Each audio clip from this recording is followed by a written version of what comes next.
Hello, my name is Fenna. Welcome to the Self-Compassion channel.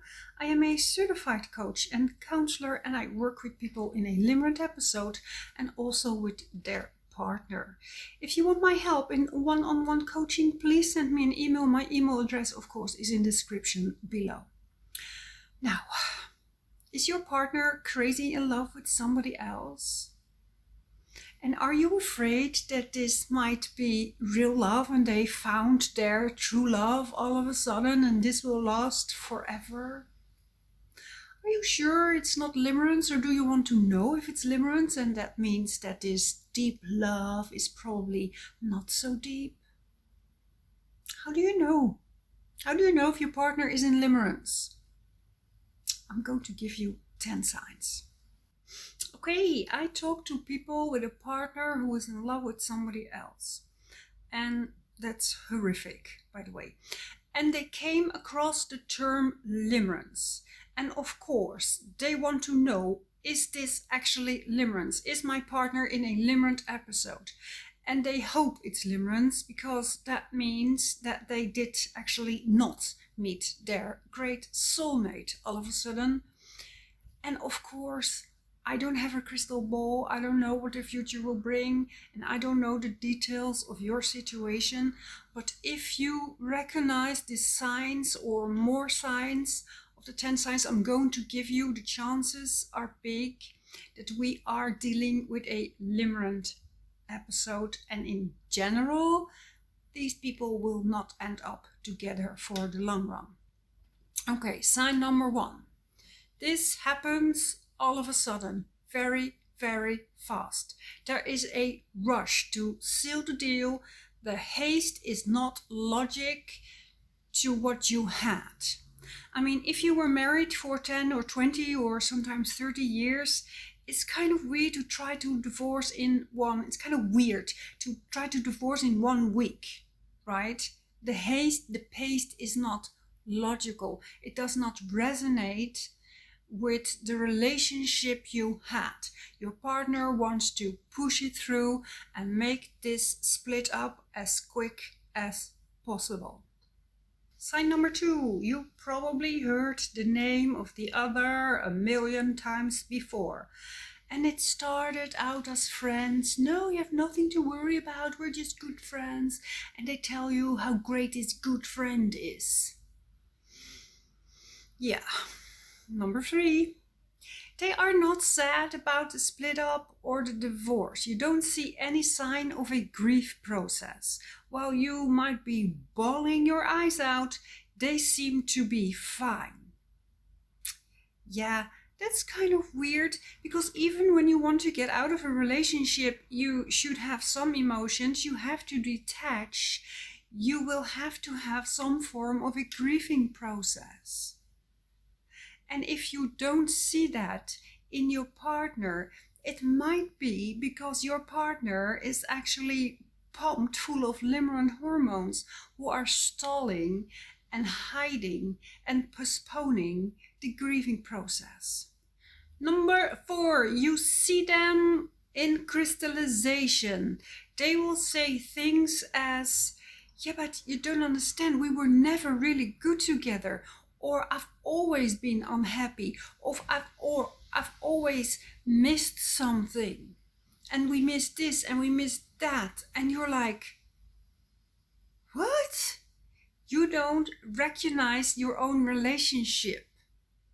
They will devalue you and the relationship in order to make sense of this all. They want to have a reason to leave you to be with the other person because the other person is such a great fit.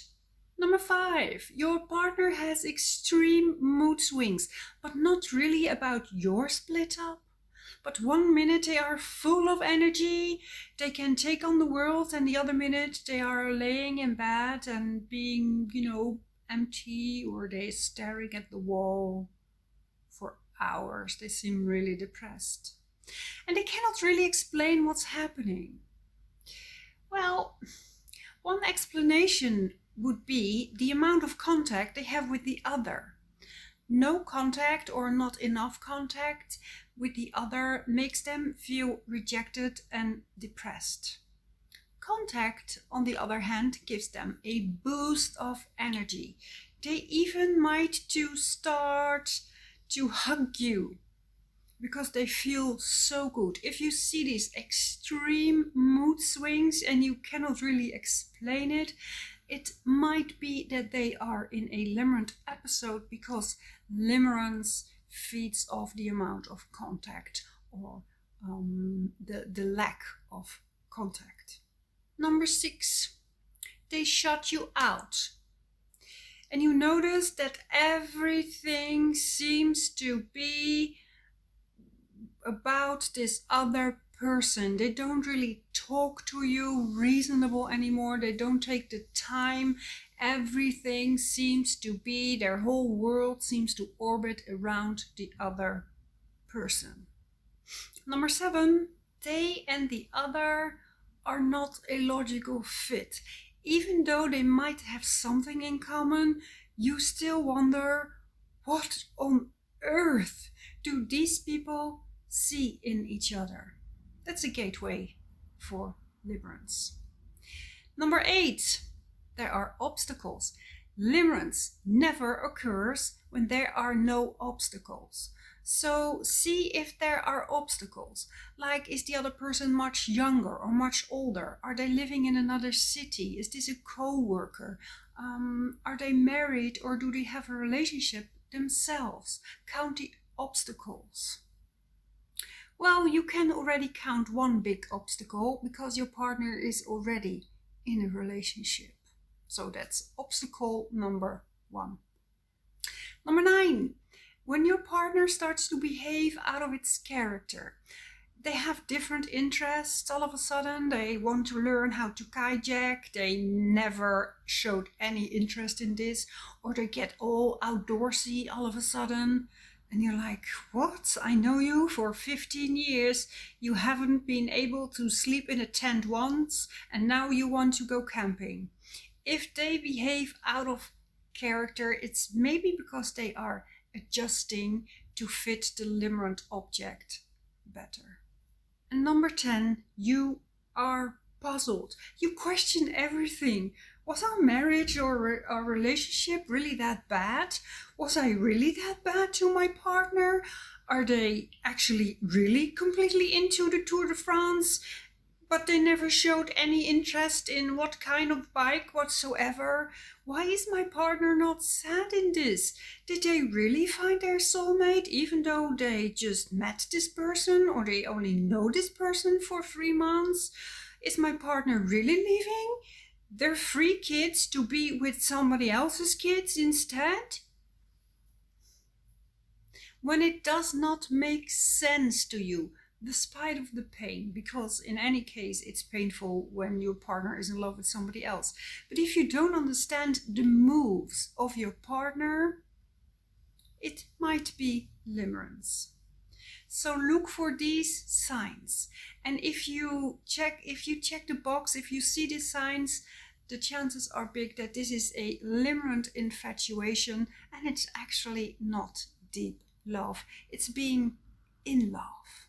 And as we know, being in love fades, and a grief process will follow, because grief is a very, very patient waiter. It will wait forever.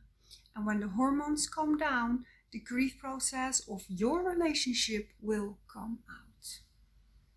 I have made other videos on how to deal with a partner who is in limerence. So if you want, you can watch this video.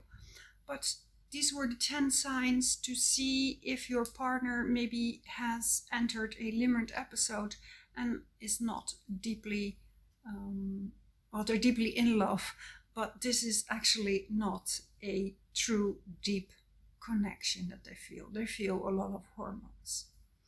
For now, I want to thank you for watching this video, and I hope to see you in another video. Bye.